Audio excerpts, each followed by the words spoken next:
નમસ્કાર દર્શક મિત્રો, ગુજરાત ડિવિઝન ન્યૂઝમાં આપનું હાર્દિક સ્વાગત છે। સમાચાર છે, ધાનપુર તાલુકામાં ભવ્ય તિરંગા યાત્રા યોજાઈ।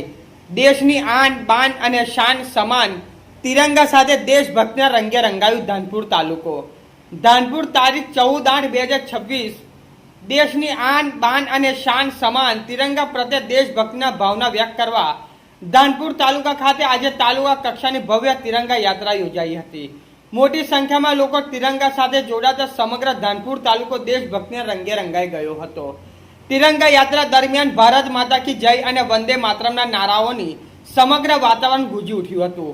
યાત્રા દ્વારા દેશની એકતા, અખંડિતતા, રાષ્ટ્રપ્રેમ અને ભાઈચારાનો મજબૂત સંદેશ આપવામાં આવ્યો હતો। યાત્રામાં દાહોદ જિલ્લાના પ્રમુખ ગમાબેન મોહનિયા, ધાનપુર તાલુકાના પ્રમુખ સોનલબેન ભુરિયા, ધાનપુર મામલતદાર, તાલુકા વિકાસ અધિકારી, ટીડીઓ સહિત વહીવટી તંત્રના અધિકારીઓ અને કર્મચારીઓ ઉપસ્થિત રહ્યા હતા। આ ઉપરાંત ધાનપુર પોલીસ સ્ટાફ, ફોરેસ્ટ વિભાગના કર્મચારીઓ, આંગણવાડીના કાર્યકરો, શાળા કોલેજોના વિદ્યાર્થીઓ તેમજ વિવિધ સરકારી વિભાગના અધિકારીઓ અને કર્મચારીઓ મોટી સંખ્યામાં જોડાયા હતા। હાથમાં તિરંગો લઈને વિદ્યાર્થીઓ, કર્મચારીઓ અને નાગરિકોએ દેશભક્તિના નારા લગાવી રાષ્ટ્રપ્રેમની ભાવના વ્યક્ત કરી હતી। સમગ્ર યાત્રા શિસ્તબદ્ધ રીતે યોજાઈ હતી અને પોલીસ તંત્ર દ્વારા જરૂરી બંદોબસ્ત ગોઠવવામાં આવ્યો હતો। ધાનપુર તાલુકાની આ ભવ્ય તિરંગા યાત્રાએ એકતા, અખંડિતતા અને રાષ્ટ્રપ્રેમનો સંદેશ લોકો સુધી પહોંચાડવામાં આવ્યો હતો।